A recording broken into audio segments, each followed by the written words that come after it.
The question is, was Carmelo Anthony's attorney playing chess and not checkers? There's been a lot of talk about Carmelo Anthony's performance, his attorney's performance. Okay. All right. So you guys watched the Carmelo Anthony trial, and you're thinking that defense attorney, Mike Howard, he blew it, right? Didn't call any defense witnesses that mattered. Did not put Carmelo Anthony on the stand. He rested his case abruptly. The jury came back in 3 hours. It was murder, 35 years on the same day, which in and of itself is a little bit unheard of. To break for deliberations, to have deliberations, read the verdict and sentencing all on the same day. But here's the thing. What if I told you that all of that might have been the strategy? What if Mike Howard was playing chess while we were all watching checkers? Criminal defense attorneys do something that doesn't make sense to most people, right? But what if there's a method to it? Sometimes you try a case knowing you're going to lose it, but you're not actually trying to win the trial.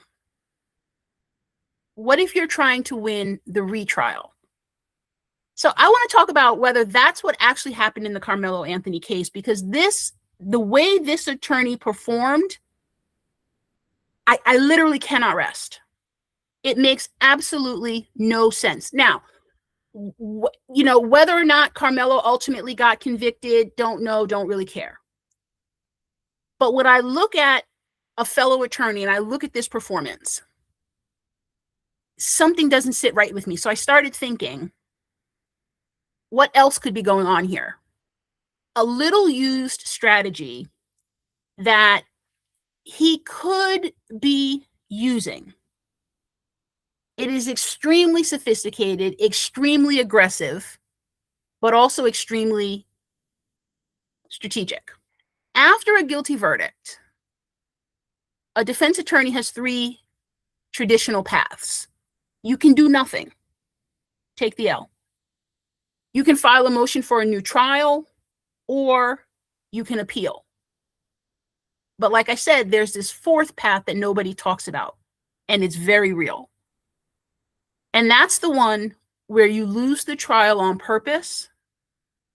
And I'm going to break down each of these options and explain why a lawyer might choose to lose today in order to win tomorrow. And I'm going to apply it to what we just saw in the Carmelo Anthony case. All right. So my name is Gray, and this is my channel, Counsel Gray, and I want to thank you for stopping by. At this point, I've done several videos on Carmelo Anthony, and I told you guys last time that I thought that the defense got their hind parts handed to them, right? I thought Mike Howard's performance was abysmal. I think he got obliterated. And I can't figure out why, right? There were so many missed opportunities. And I even said jokingly that I had that case, I could have kept the jury out for 2 days of deliberations, even if they still came back with a murder, right? 2 hours and change, 3 hours it's embarrassing. But I've been thinking about it. And I want to walk you through something that has been nagging at me. Because here's the thing. Mike Howard is not a rookie. He's not some guy who's never seen a courtroom. He's been doing this for decades in Collin County, right? He knows the judges. He knows the prosecutors. So how do you explain what we just watched? And I'm going to say this up front. What if he wasn't trying to win? What if he was playing the long game? What if he was actually playing chess? And that's a strategy where you put on just enough of a defense to preserve your issues, but you already know you're going to lose. And we're going to talk about how he would have known he would lose, other than, I know what you're thinking, well, because Carmelo was guilty, right? But there are other ways that he would have known that this trial was not going to go his way very, very early on in the process, potentially before the trial even began, right? So if you know you're going to lose and you want to play the long game, you almost sacrifice the trial, but you're building the record for what comes next, right? So I want to be clear. Is this likely? No.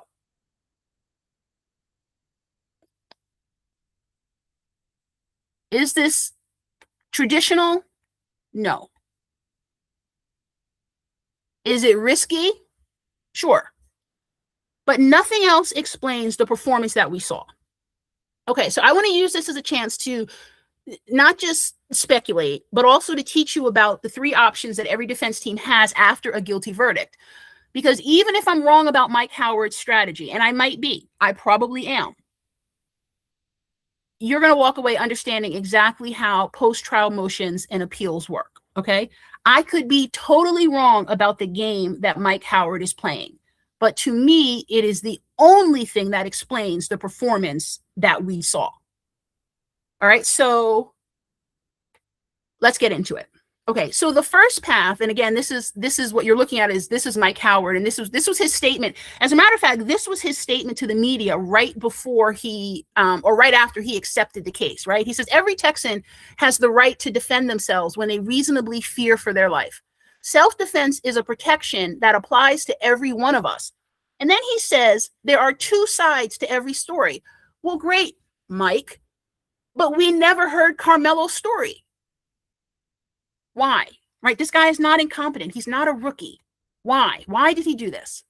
Let's see. Okay. So there's four options. The fourth one, and I'm going to get to, and this is if this guy is doing the fourth option, he is hardcore, but it is the only option. Number four, right? The long game, the chess, that is the only option that explains what this guy is doing.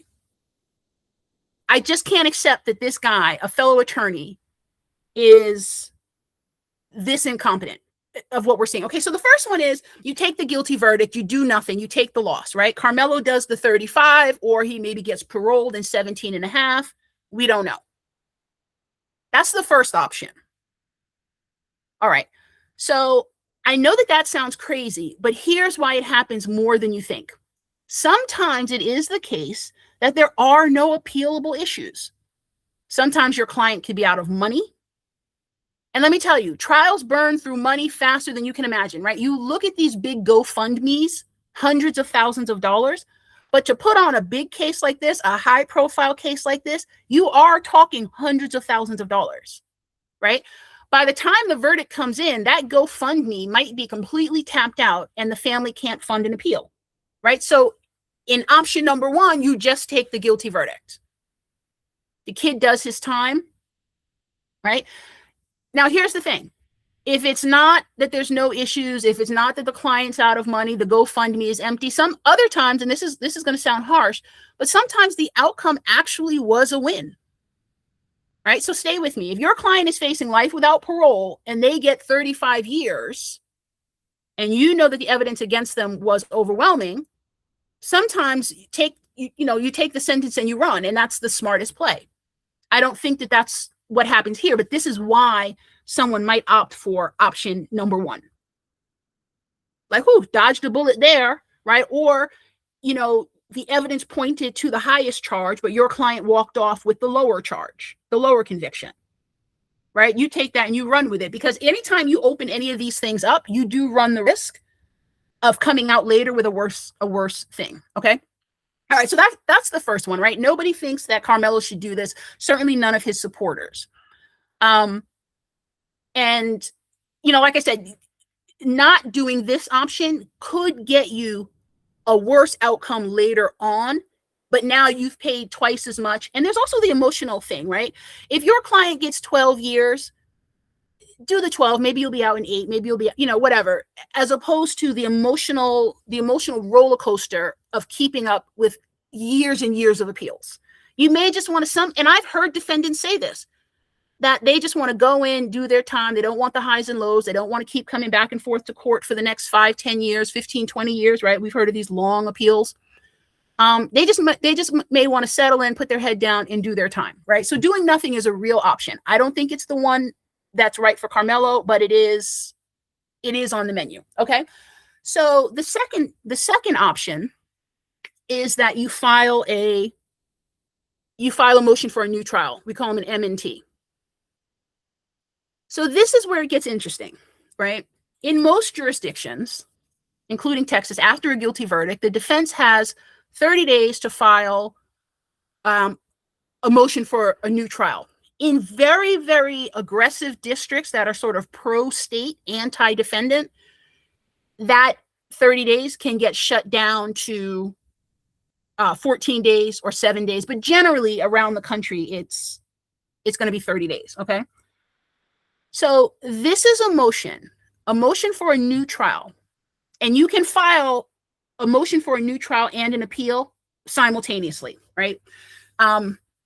But anyway, a motion for a new trial is a motion that you make with the original judge who just presided over who just presided over the original trial. So in this case, it would be Judge John Roach, okay? And here's the thing. This is the same judge who likely ruled against you a dozen times during the trial. The same judge who just sentenced your client. Now, here's the thing. In most situations, the sentencing is scheduled for some time after the verdict. And so you're often filing a motion for a new trial before the sentence comes out, right? But in this case, in Karmelo's case, it all happened on the same day, right? So you submit a motion for a new trial to the same exact judge who just heard it. And you're basically saying that something went drastically wrong in the way this trial went. And wink, wink, you probably had a lot to do with it, okay? You're basically walking into that judge and you're saying, Judge, you got it wrong. We need to do this whole thing over again. Okay, so now what are the grounds for that? There's a few. Could be newly discovered evidence, right? So people are talking about there's new video that has since come out. You know, maybe, I don't know if it's a rumor, I don't know if it's true. There could be jury misconduct, or some other problem. But here's the catch-all. You can get a new trial in the interest of justice.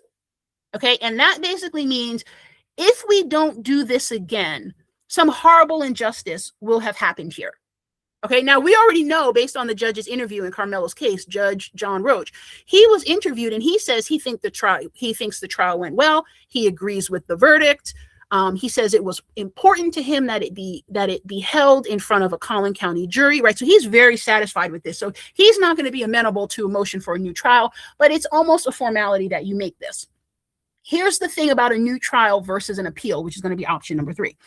The thing about a motion for a new trial is that, yes, it goes to the original judge that just heard the court, and you're basically saying, Judge, you got something wrong here. Or, you presided over something that the jury created some travesty. But if the judge denies it, if the judge denies your motion for a new trial, you can appeal the judge's denial, which is different from appealing the entire case. Okay? So that's one option. And if you get a new case, you do everything all over again. You call all the same witnesses, but Karmelo's side can put on a totally different defense because they didn't put on a defense in the first place. But anyway, we'll get into that in a minute. All right. So here's the downside. Judges very rarely say, hey, you're right. I screwed up. Because of how my court ran, there was a massive injustice. Almost never. But, right, because granting a new trial means the judge is admitting that they made a mistake. And judges, right, especially elected judges, which John Roach is, they don't want to do that because they're basically saying for the next election, you've seen me make a massive mistake that required the state to have to put on this case again. Okay?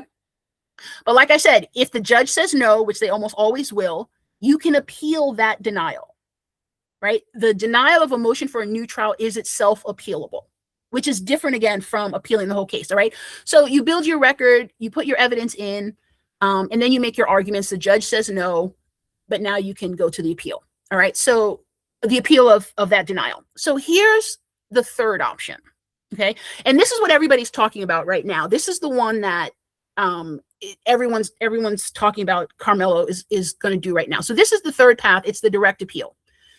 And this is what most people think when they hear an appeal. Your case goes up to the Court of Appeals, right?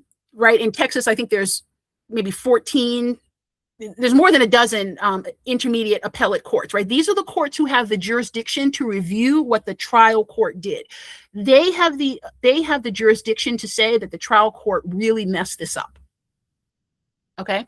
However, the standard that the higher court will use is the one that has to look for a very critical error on the part of a judge.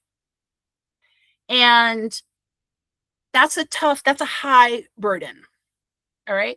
But here's the other thing. An appeal is not a do-over, right? A motion for a new trial, if granted, is a do-over.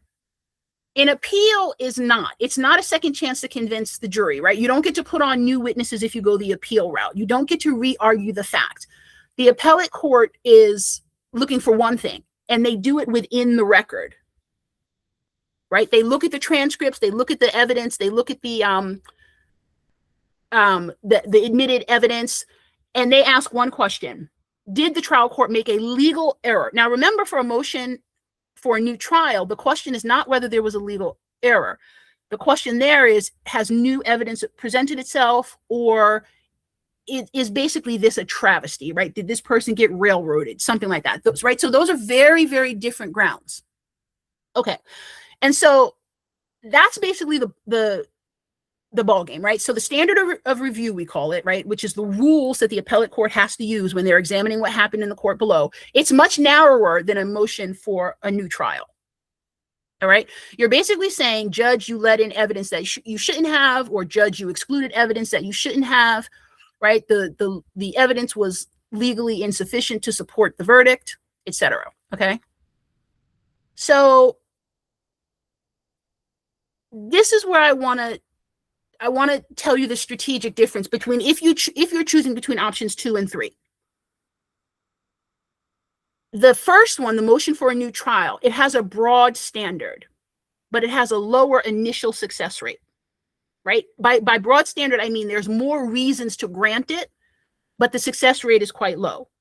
The second one is the appeal. There's a narrower standard. You've got to find some kind of legal error, but if you can show that, you've got better odds of getting the appeal, which might result in a new trial anyway. But, and again, you can do both, right? So chances are both are going to happen.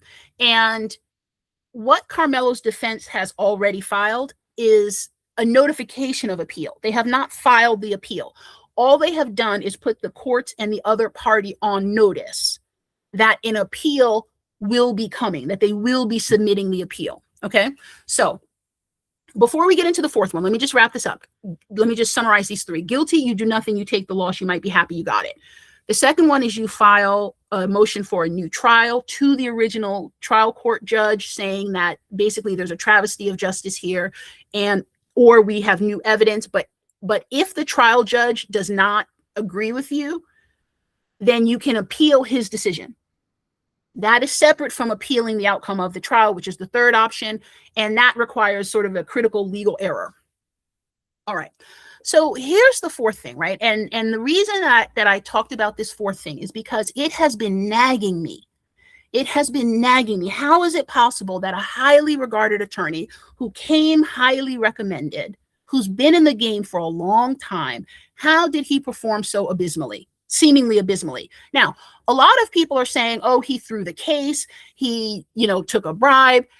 He didn't want to have to practice in this jurisdiction after getting Karmelo Anthony off. So they think that he basically chose himself and his longevity in that jurisdiction over an outcome from Karmelo.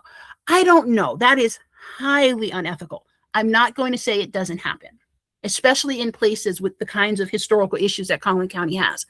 But what if he's not unethical? What if he's not incompetent? What if he's doing something else? All right. So here's what we saw. We saw that he only called 6 witnesses. Six witnesses, right? The prosecution put on witness after witness. Kids from the track meet, law enforcement, right? And then the defense rested abruptly. There were reportedly 2 hours of chaos behind the scenes. You may have seen in my other video that I said they were probably arguing about which witnesses the defense could have put on. The prosecution objected to those witnesses. The judge decided with the prosecution, and those witnesses weren't allowed in. They may have decided at the last minute not to let Karmelo Anthony in. And so in that scenario, basically the case collapsed on that day, and the defense was left with nothing else.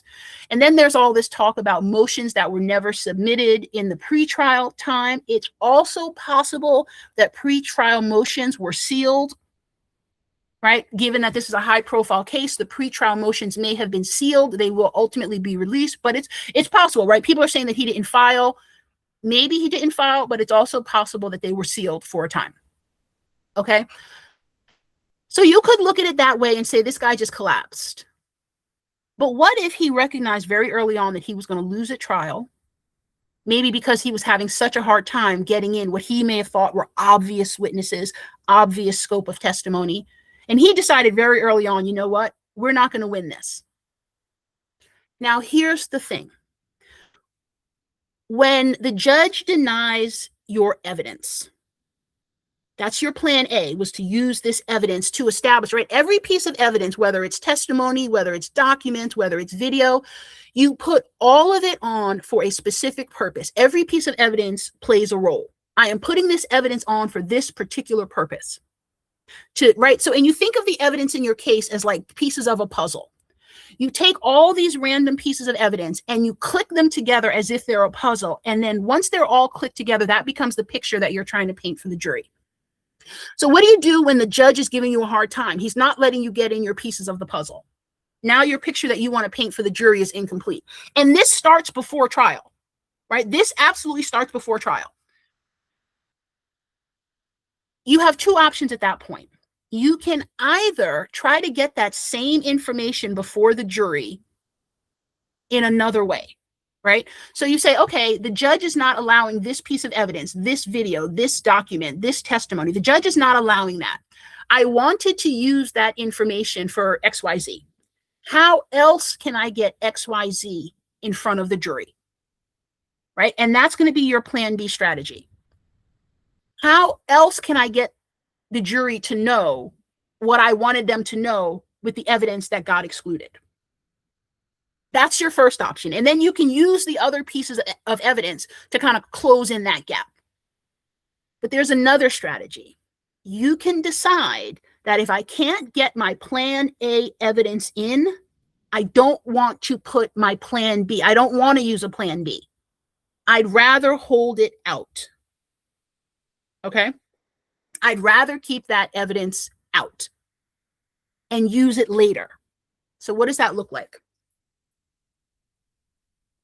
Instead of putting a bastardized version of the evidence you wanted to put in, right? Instead of putting up a bastardized version of it, you say, you know what? I'd rather hold that for a retrial. Now, here's the thing. They didn't call an expert on self-defense. They didn't call a linguist. They didn't call an anatomy expert, right? There was nothing. Karmelo didn't testify. Now, I told you in my last video that there were strategic reasons for not putting him on, right? The risk of, I talked about the range of truth for each of the facts. If you haven't seen that video, go back and look at the other videos, right?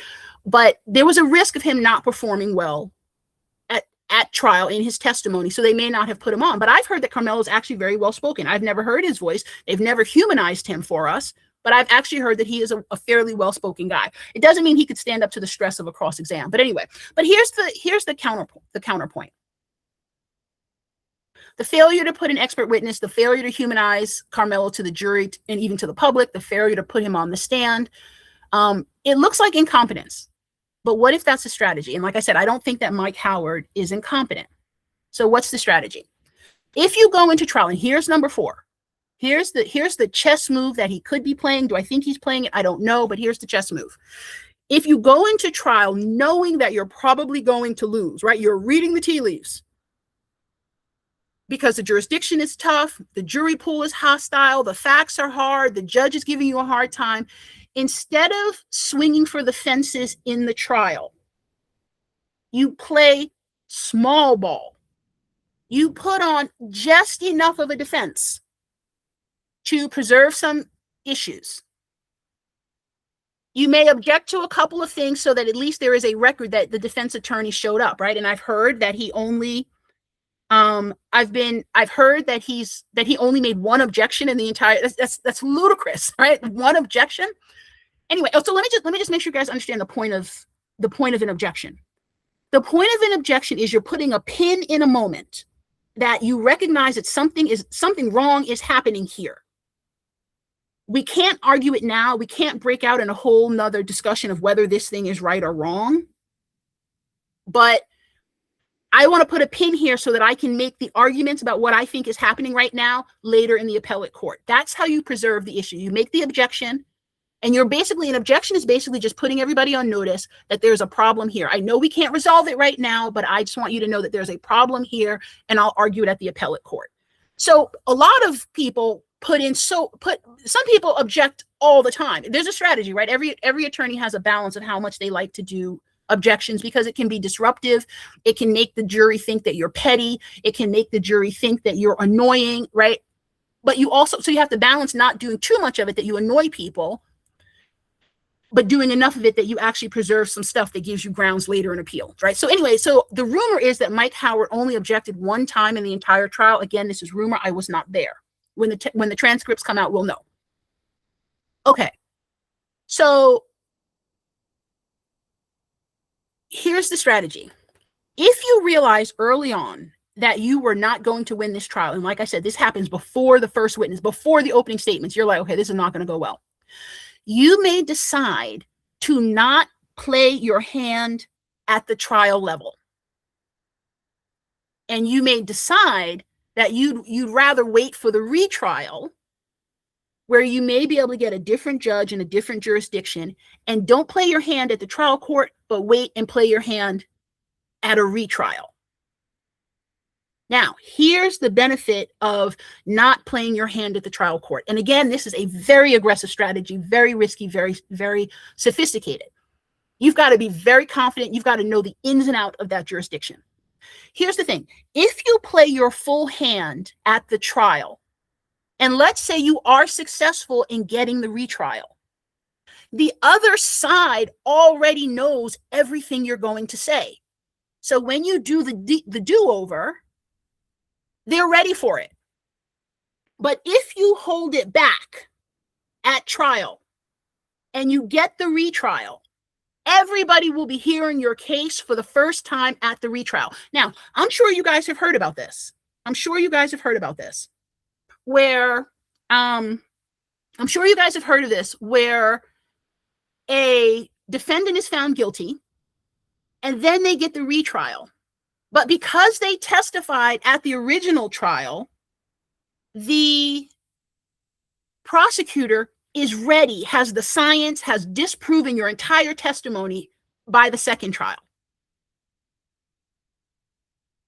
Therefore, the smart thing to do if this is your strategy, don't build out the original trial record too significantly.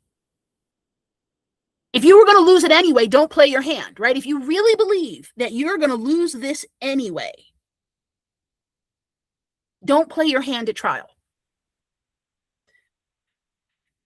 And I see somebody mentioned here, and I'll get to all these comments, that Karmelo has a case for ineffectiveness of counsel. Absolutely. And that will certainly be a part of whichever option he takes next. But here's the thing, and a lot of people don't know this.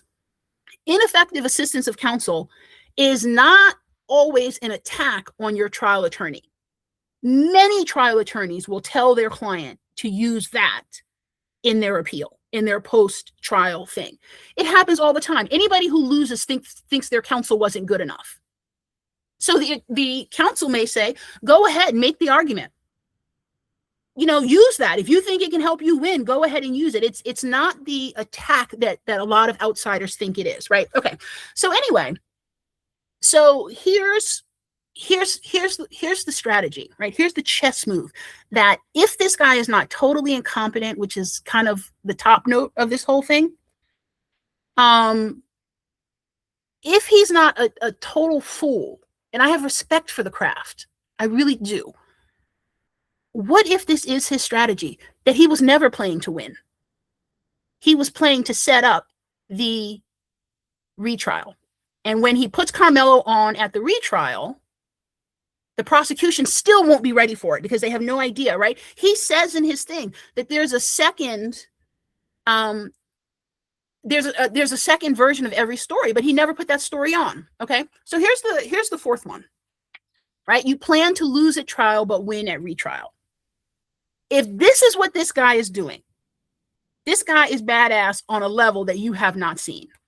Okay, it does happen. People do use this strategy. It is not a traditional strategy. It is not a popular strategy, but it is also not an unheard of strategy.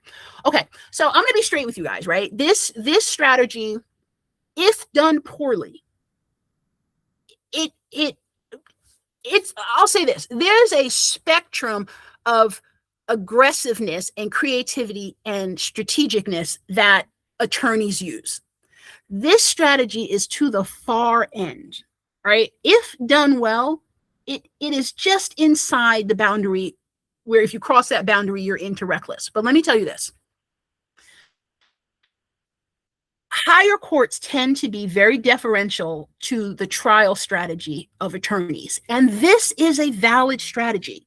If the counsel and the family agree to this strategy, obviously they're not going to announce it. They're not going to play their hand. They're going to be, dismayed. They can't believe how the case turned out. This attorney is crazy, right? All the stuff publicly. But who knows, right? If this is a strategy, the trial court will be very deferential to this strategy. Okay, but why is it a very risky strategy, right? Why is this not a strategy for chumps? Okay, first of all, because you're betting your client's life on getting a retrial, right? Karmelo Anthony, for example, is 19 years old. He got sentenced to 35 years. If the appeal fails, or if the motion for a new trial is denied, and then the denial is affirmed, then that's it. He does the 35 years. But here's the thing. You're no worse off than the guilty verdict, right? But there's no guarantee of a second chance. So with that, and I'm actually doing another video about that this weekend, how to pick the right attorney, okay? Because a lot of people don't know what they're actually looking for when they pick an attorney. The most important thing, obviously, is that the person is good, that they've had success with cases like yours, that they've got, a staff, that they've got resources, right? All that stuff. I'm going to talk about that. But the main thing that you need to be looking for when you're picking an attorney is a temperamental match. You and your attorney have to be matched temperamentally. If you're aggressive and you want to take risk, you need an attorney who's willing to play aggressive and take risks. If you want to play it safe, you need an attorney who also wants to play it safe. The absolute worst thing that you can do is to pick an attorney who is not a temperamental match for you. Because if the attorney is more aggressive than you, which is what this attorney would have to do to choose this number 4 strategy, if the attorney is much more aggressive than you and willing to push boundaries more than you, if it doesn't go your way, you're going to be like, how could you have done that? Why didn't you just take they offered us whatever. Why didn't you tell me to take that? Or, why would you call that witness? Why would you take that risk? And you're upset, the attorney's upset. Or on the other hand, if you want to be aggressive and your attorney wants to play it safe, and there's a lot of old guard attorneys who just want to play it safe. They don't want to take any risk. But if you're a client who wants to be, you're very risk tolerant, you're going to feel like when it's over, if it doesn't go your way, you're going to be like, why didn't you at least try it? Why didn't you at least call the witness? Why didn't you do something, right? So that's the worst thing that can possibly happen. You do not want an attorney who is not a match for you in terms of risk tolerance, aggressiveness, right? Some clients want their attorneys to go in there and slam tables and yell at the other side and, threaten the judge and do all that, right? They want their attorney to be right on the brink of getting a contempt of court charge. And when they see it, they love it. That's the blustering, right? That's the aggressive, right? Other clients, temperamentally, they can't handle that. They can't take it. They just want you to play it straight. Okay, so anyway, that was a little bit of a sidebar. I'm going to do a whole video on that. But anyway, so yes, the first reason that this is risky is because you're betting your client's life on getting this second chance. There's no guarantee of the second chance. The second reason that it's risky is that appellate courts, they don't like reversing trial courts, right?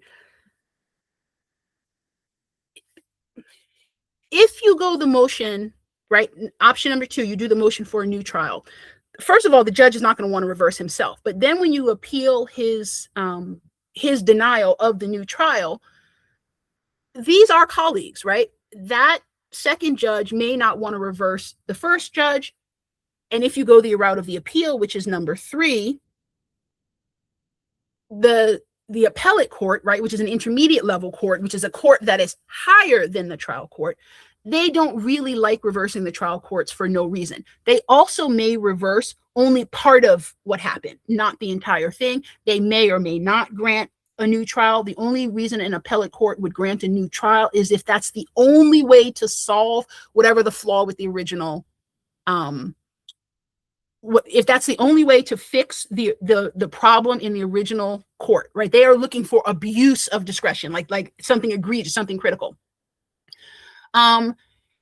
And then the third thing, obviously, is that if you lose because you held back, which is fundamental to this strategy, right? You intentionally hold back stuff so that you can play it in the retrial and the prosecution will still be surprised by it, right? So if you hold that back and now you can't get the retrial, you didn't give, right? The whole strategy is that you don't put on a great defense at the trial and you hold your good stuff back for the retrial. But if the retrial doesn't work out, then you're stuck in a situation where you actually did not give your clients a good defense at the trial level, right? And, then you get into issues of malpractice. That's why your client has to be totally on board with this, right? They can't say, well, they can't agree to play this fourth option and then be like, wait a minute, why didn't you do that at the trial? Well, because that was our strategy. Okay. And some people would say that it's a moral failure to intentionally not fight for your client. And it's really just a big gamble, right? You're gambling with a kid's life, right? So this is why the family has to be very on board with it. So, like I said, I'm not endorsing this strategy. I'm explaining the strategy. Because the alternative explanation is that the defense was just simply unprepared, outmatched, ineffective, incompetent, or even worse than that is that he actually threw the case.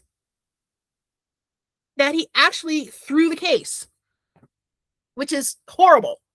Okay, so let's talk a little bit about this ineffective assistance of counsel, right? So, and like I said, this is almost it's almost a formality of filing a post-trial motion. It's not. Literally every case does it, right? And like I said, sometimes the attorney themselves will say, yeah, you need to file that in post-trial, right? You need to say you had ineffective assistance of counsel. Here's how you do it. Here's what I'll produce for the court, etc. So ineffective assistance of counsel is actually a constitutional claim, right? So the Constitution guarantees everybody a fair trial. So if you don't get one, that's actually it's a civil rights violation. All right. So this is my only explanation for how this guy bombed this thing so bad. And if this is what he did, this guy is definitely playing chess. This guy is definitely playing the long game. This guy has a nutsack that is impressive. If that's what this guy is doing, because here's the other piece. If he's doing it, he's got to hold it. He's got to live through the media coverage. He's got to live through the family crying on stage. He's got to live with this. He's got to sit with this. And he's got to be okay to do it, which is why I don't think that this is what he was doing. I literally cannot explain anything else. And I know people want to say, well, he lost because Karmelo was guilty. But even a guilty man deserves more of a defense than that. And like I said, this is a viable strategy. It is a legal strategy. It's a strategy that the family could very well be on board with. All right. So, okay. So let me just wrap this up by telling you what, and then I'll get to some of these comments that I see. Let me just tell you what's happening now. So the notice of appeal has been filed, right? That's the first step. It basically just preserves Karmelo's right to appeal. It does not contain the actual legal arguments yet. That comes later in the appellate process, because they have to have time to look at the transcripts. They have to have time to, to listen to whatever, review the evidence, and actually find what the problems were. But the clock is ticking for him to file either or both a motion for a new trial and the appellate. Yeah. So this is what I think happens. Again, let me just clarify, right? For the motion for a new trial, the grounds are to prevent an injustice, a travesty of justice, which is a very different argument from an appeal, which is that there was a massive legal error. The judge did something wrong. Okay, so the trial, right? The trial is not the end. Sometimes the trial is just the beginning. Now you start the decades of legal wrangling, and some defendants don't have the temperament for it, right? They don't have the temperament for the highs and lows to try to get out of jail. Some of them just want to put their heads down, do their 10 or 12, 15, whatever it is, and just get out. They don't want to keep coming to court. They don't want to keep having the hope rise and fall, getting your hopes up and then getting it dashed. And right, these are the legal dramas that we see, those legal documentaries that we see on TV, where everybody's waiting with bated breath. What's the appellate court going to do? They're holding hands, they're wearing matching T-shirts, and they're praying, and they're doing all the things. Right? Some defendants don't want to do it. Some families don't want to do it. They just want to do their time and get out. And all right, so let me look at. Well, first of all, let me say, before I answer these questions, again, my name is Gray. If I haven't met you guys, this is my channel, Counsel Gray. If you got something out of this, please like it, share it, subscribe, ring the bell, and tell me in the comments. I'm going to go to the comments right now. Tell me in the comments, right? Do you think that Mike Howard had a strategy, or was he just in over his head, right? Was this an epic fail? Or are we at checkmate now, right? I don't know. So I know. Well, let me just get to the questions. All right. Thank you, Stevie. Oh my God, I've been dying to hear from you. Thank you, Stevie. Check out the videos that I did in the last couple days. All right. 13th juror. Okay, welcome back. Counsel Gray, Karmelo claims self-defense, and based upon the legal requirements of self-defense, Karmelo and his lawyer were unable to meet that standard, plain and simple. Certainly, some people think that. 13th juror, the 13th juror, let me say the 13th juror. That's a great name. Even if he is guilty, he still deserves a decent defense, a full defense, and a fair trial. A lot of people say, how can defense attorneys defend people that they think are guilty? For a lot of defense attorneys, they will tell you that it's not about guilt or innocence. It's about, did the system give him a fair trial? Were his peers given a fair opportunity to evaluate his behavior or not? And for a lot of people, our system of adjudication is more important than any one trial. And what that means is that preserving the dignity and the sanctity of this democratic ideal, the legal system that other countries around the world envy and have tried to model, right? Other countries have copied our Constitution. A lot of defense attorneys will say that that's what they're fighting for. And when you let that be jeopardized because of some politics in the court, some lying witness, some shady judge, some shady prosecutor, lying cops, falsified evidence, what you're really attacking is not this defendant. You're really chipping away at the system that up until recently the world has really admired, right? So when you say he can't meet the standard, maybe not, but he should get a fair trial. Now, here's another thing. This judge rushed the trial, right? And so much so that he held court on a Saturday. Now, this is a good point that he made in his interview, and I'm talking about Judge John Roach. He said that basically the entire courthouse had to shut down so that this one trial could go on. Other judges who had cases that were scheduled for the same time, those cases were done on Zoom for security reasons, et cetera, to manage the courthouse. Now, this is true. This is true. But I also want to say, and I've seen this in real life, and I'll tell you about that, but I also want to say that when the trial is rushed and you've got a prosecutor who can bring to bear on this case the entire resources of the state of Texas behind him, he's got an office full of people back at the office waiting for a simple text from him: find this, do that, pull that up, bring this to me in the courtroom. Versus the defense, they don't have those resources. They don't have an unlimited purse like the prosecution has. So when you rush a trial, which party suffers? The party with the least resources, right? When Mike Howard is in court and he hears something, he may or may not have somebody back at the office, somebody down at the county clerk's office that he can send a text to and say, hey, this is what just happened, pull this for me. He's got to respond in the spur of the moment right there with his own resources. The prosecutor can just shoot off a text in the middle of a witness's testimony and someone will bring to him whatever it is that he needs, right? So the prosecutor has many more resources. So when you rush a trial, the party that suffers is the under-resourced party, in this case, the defendant. Now, and I get, oh, Jesus, hold on. Keep losing my mouse. Okay, sorry about that. And I get it, right? The judge said that the reason he ran such a tight ship, the reason he moved that court case as fast as he did, is because of the resources that had to come to bear to put this case on, the disruption to other courtrooms, right? And I get that. And I'll tell you, I once experienced I've experienced multiple high profile cases that were not my cases, but they happened in courthouses where I was practicing. But I want to tell you about one in particular. This case was so high profile in this jurisdiction that not only was the courthouse shut down, the streets were blocked off for about 2 blocks in every direction. There were sharpshooters in the building. Right? I mean, the logistics of putting on a high profile case, and that was a very high profile case with a very dangerous, I mean, it was a big deal, right? You don't typically, and I doubt Karmelo had sharpshooters, but those officers were definitely armed, right? So this is very disruptive.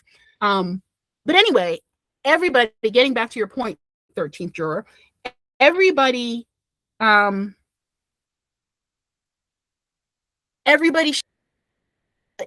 should have an opportunity to have a fair trial. And getting to your next point, in my view, has a case for ineffectiveness of counsel, absolutely. Because a part of his right to a fair trial, right, a part of his constitutional right is his own representation. So I think you're absolutely right.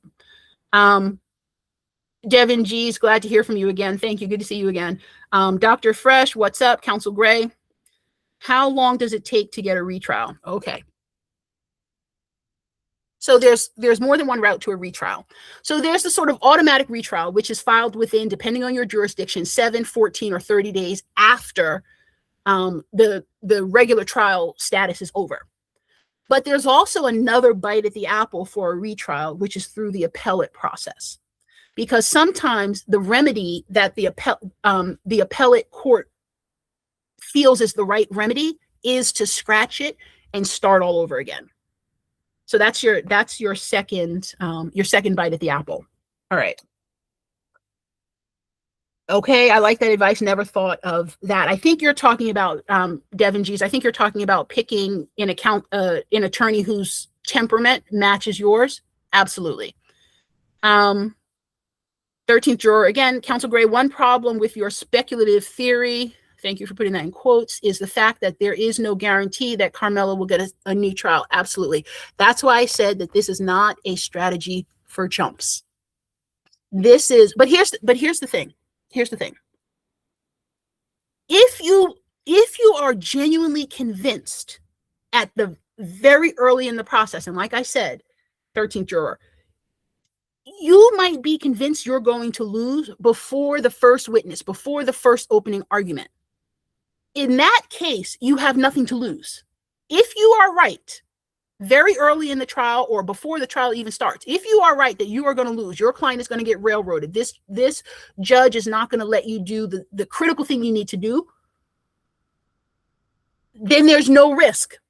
Because the worst that can happen is that your guy loses, which is what you thought was going to happen anyway, right? If you're right that there's no way your client can win in this setting, then there's no reason not to go for the retrial. Because even if you don't get the retrial, your client, according to you, was going to get convicted anyway.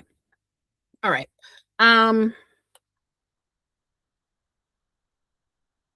Okay. You took the words right out of my mouth. Isn't it unethical to not fully advocate for your client? So yes, but not advocating for your client comes in a lot of ways. Like I said, it can come from throwing the case, which some people think he did. Some people think that he intentionally did not win this case because he doesn't want to have to live and practice in that jurisdiction. His family's in that jurisdiction. He doesn't want to deal with the repercussions. God forbid he actually got this guy off. So that's one way that you cannot fully advocate for your client. Another way you might not fully advocate for your client is just by being incompetent, right? Having a drug problem. And drug problems are very common amongst lawyers because it is a high alcoholism and drug abuse amongst the bar is unfortunately very, very high. There's a lot of resources and services to combat it, but it is an extremely stressful job. You are literally every day of your life dealing with people on the worst day of their lives. It is extremely stressful. So that's another way to not fully advocate for your clients. You don't have the capability. You're in over your head, right? So some people think that this guy, I've heard people say, and I don't know, that this was his first murder case as a defense attorney, that he had spent years as a prosecutor. Again, I don't know. I do not investigate all these rumors. If that's the case, he may have been in over his head. He may have thought, I've prosecuted lots of murders, so how hard could defending one be? Very hard. And then the third reason for not fully advocating for your client is if you and the client agree to this option 4, which is you plan to lose at trial but win at the retrial. Thank you for that comment. Okay. What's your opinion on defense allowing pros to question non-expert witnesses on their opinions of self-defense? Oh, yeah. So I don't know if there was an objection or not. I wasn't there. And I'm reading a comment by Jay Wright. Thank you for the question. What's your opinion on the defense allowing the prosecution to question non-expert witnesses on their opinions of self-defense? Okay, so this is a great question, right? Should have absolutely been objected to. Here's the thing.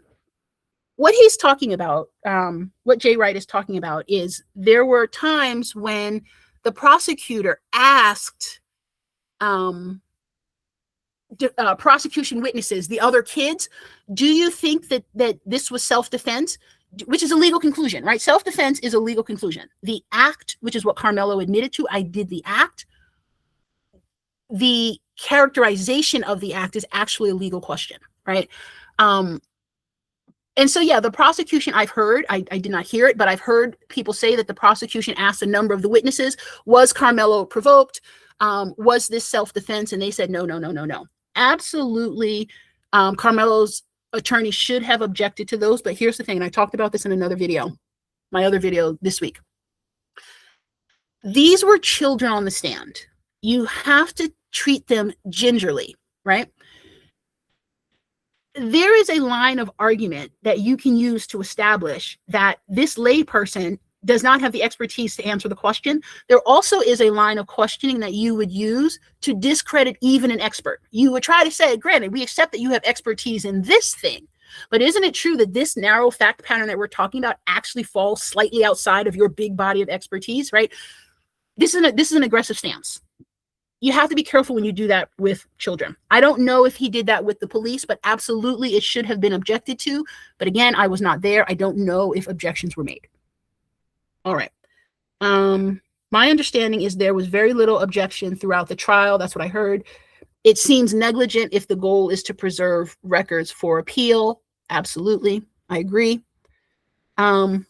Is it possible Karmelo was just guilty and so he was found guilty? absolutely possible that he was just guilty.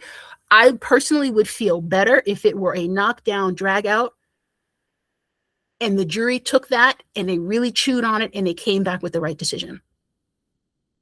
I am less comfortable with the verdict. And I said this a year ago. I said, if the facts come out that this kid is guilty, because at that point it was all rumor. If the facts come out that this kid is guilty, so be it. Nobody has a problem with that, even his supporters.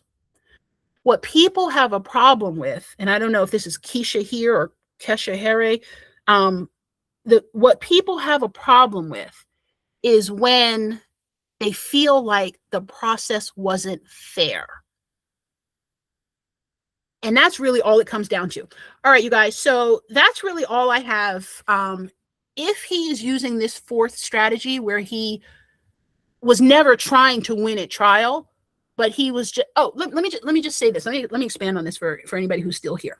If he was never planning to win at trial because he didn't believe he could win at trial, so he had to have a second strategy, which was to actually shoot for the retrial. Here's the beauty of that strategy. He now knows what every single prosecution witness is going to say. He can be ready for it. He can have video, he can have conflicting testimony, right? So here's the other thing. Here's the other thing. When you have 21 witnesses firing off in front of you and they're all giving, little tiny differences in their things, you can't actually track them well enough to find the conflicts that you would need to what we call impeach these various witnesses. But now that he's got the transcript of what they all said, the little differences that they all described, now he can impeach them going forward, and they're locked into a testimony, right? So if they get to the retrial and they try to say anything different, he can say, wait a minute, didn't you say under oath that? Because he didn't call Karmelo and because he didn't put his best witnesses on the stand. Now, again, this is assuming he had good witnesses. This is assuming that this was all a part of an advanced strategy. And I almost want to believe it is, because I cannot believe that someone in my profession let this happen. But if this was a part of his strategy, he now knows what all the witnesses are going to say. He knows what the law enforcement is going to say. He's now seen the video. So when they put Karmelo on the stand in the retrial, Karmelo will be ready. And if there's a retrial, the prosecution also will go back through the unreliable testimony of all those 21 witnesses, and you can believe that some of them will not be recalled. Why? Because the prosecution will also find the conflicts. So it's an interesting theory. It is definitely playing the long game. It is definitely playing chess. I want to believe that my fellow attorney is doing the right thing here. All right, so that's all I have for this. Thank you to everyone who came out and watched it live. All right, thanks, guys.